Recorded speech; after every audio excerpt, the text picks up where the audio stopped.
In the underground Egyptian room in the castle, Dmitri reveals himself as a devotee of black magic and boasts that he has caused the disappearance of Princess Naji.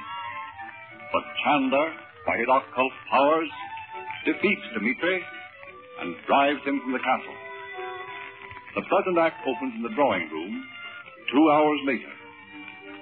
Chandu the Magician. Where were you all the time we were down in that room, Naji? How did Dmitri get down Where's there? Dmitri now? Did he have you shut up somewhere, Naji? Children, please. You haven't given Naji time to catch her breath since we came up from the cellar. Well, gee, Mother, if we're going to find out anything from Naji, we have to talk fast. Oh, Naji, please don't go back to Egypt right away.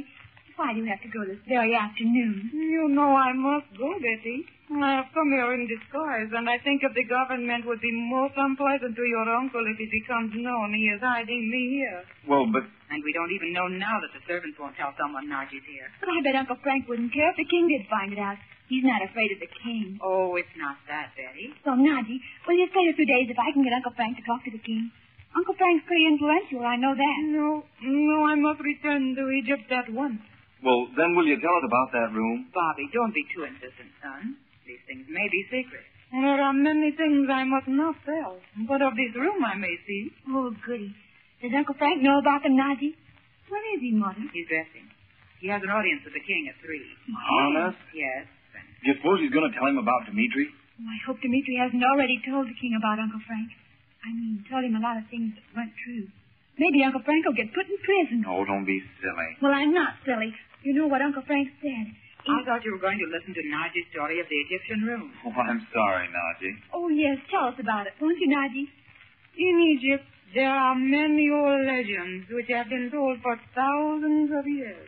And some are so old that no one knows the name of the man who first told them. You mean the story of that hidden room with one of them, Naji? I do not know how to explain to you what I mean by this room where, you say, black magic is practiced. Oh, there is Chandu. Chandu, you have come just in time to help me explain to Bob and Betty about those things we have seen in the Egyptian room. Sure you don't mind talking about it, Naji? Yes, there's no reason why Bob and Betty need discuss it now. Oh, Mother. If Naji doesn't mind, I'd like to discuss it for a moment before I go. Of course I do not mind, Chandu. I am so happy that Dmitri is gone. It's always been my understanding, Naji, that room was in Egypt. Yes, in my palace at Cairo are many ancient parchments, and on some of them is written much about the hidden room, where those who practice black magic go to learn the evil things they do. You don't mean robbing and killing people and things like that, do you, Naji? No, Betty. She means they have certain secrets and certain unusual powers, as I have.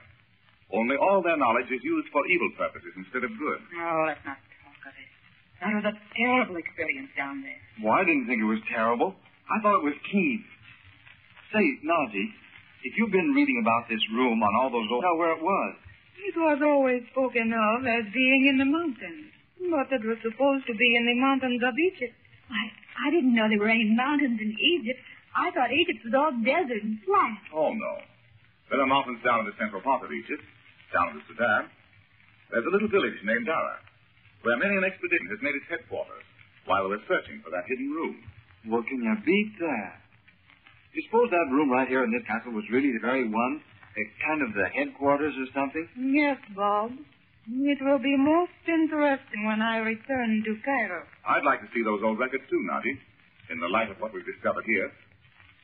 I think we haven't come to the end of this thing yet. Oh, Chandu, I hope this time you are wrong. What's the matter, Naji? What do you mean? Never mind, Bob. We can't go into that now. Dorothy, Lupu's caravan will be here while I'm down at the palace, I'm sure. Ask them to drive the wagons into the courtyard near the stables until I come back, will you? They won't need to wait long, and it only takes me a few moments to get to the gypsy clothes. But, Chandu, you are not... Of course, I'm going with you beyond the frontier. I'll change into my own clothes when Lupu's people reach Roxor, and come back tomorrow on the train. But, Frank, suppose they won't let you come back into the country. Don't worry. By tomorrow, things will be very different in Montevania. My word, I have to go. I'll be late. Oh, that old clock in the corner's fast, Frank. It's never been the same since Bob took it apart when we first came here, Uncle Frank. Oh, is that it? Well, gee, it wouldn't run at all before. Say, listen, Uncle Frank, changing the subject, Are you going to tell the king about Dmitri? Indirectly. Indirectly? Yes. You see, Nicholas and I have a little plot.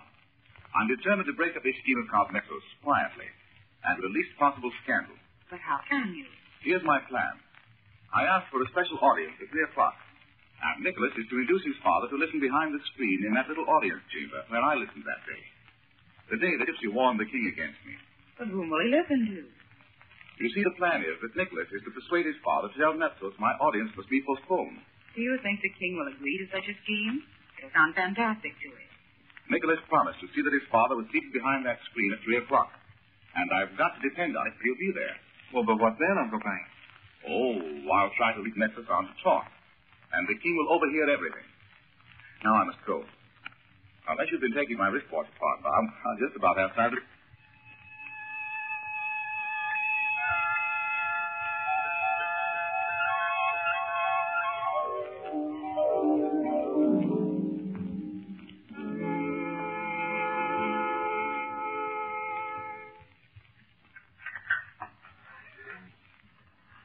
Will you be good enough to come in, sir?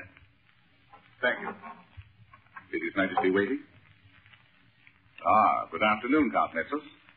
I trust I haven't kept His Majesty waiting. His Majesty regrets he cannot see you today. But it's most important. I have told you His Majesty cannot see you today. Perhaps you had something to do with persuading him not to see me, Count Metzos? Why should I trouble to do that? Perhaps because you are afraid of what I might tell His Majesty. You will tell him I asked you to leave Montepania, eh? Tell him then, if you have the opportunity, and I will tell him it is so. Not so fast, Count Metzos. It's not just what I meant. Then you will tell him I have been spreading scandalous reports about Mrs. Regent. I will deny that. Nicholas is mistaken. What do you mean? This is something I haven't heard. But that can wait. Are all Americans as undiplomatic as you, Mr. Chandler? I don't know just what you mean by that. But we'll let it pass for the moment. I mean you're serving your country very ill when you antagonize me. Just a moment. Suppose I should ask the king if he knows how long ago it was you lost your left arm. What do you mean, Chandler? Why should the king be annoyed by your ridiculous questions about me? No use, Count Metzos. I know the truth about you.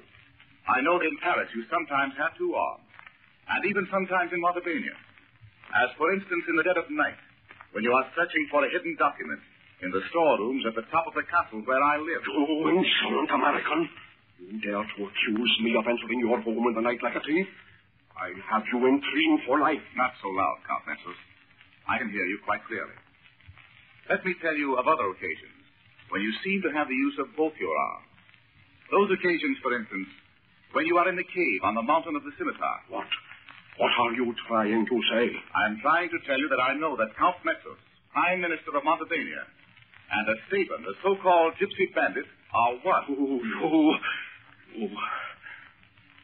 Look here, Mr. Chandler.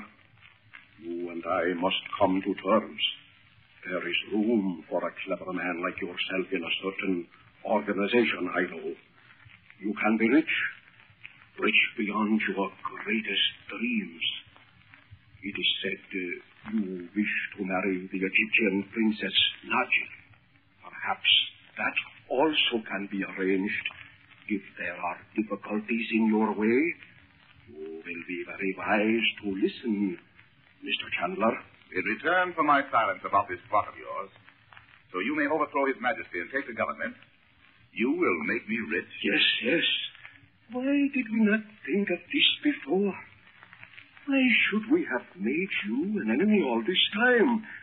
Why, it was Dmitri who... Yes. Dmitri, who is even now, if my watch is correct, on the Paris train. Dmitri on the Paris train? No. Yes, he is. And you will never see him again. Of course I won't help you, Count Metzos, you swine. The king should have you shot. You will not listen, eh?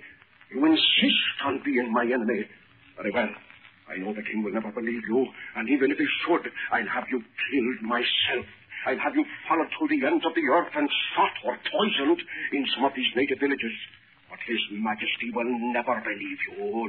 Never. I know it. I have been his minister too many years. You think he won't, eh? Nicholas, you can remove the screen now. You think the king will not believe me, eh, Count Petros? There he is. Ask him. He's heard every word we've said. Well done, Nicholas. You've saved Montevania. Look out! He's got a gun.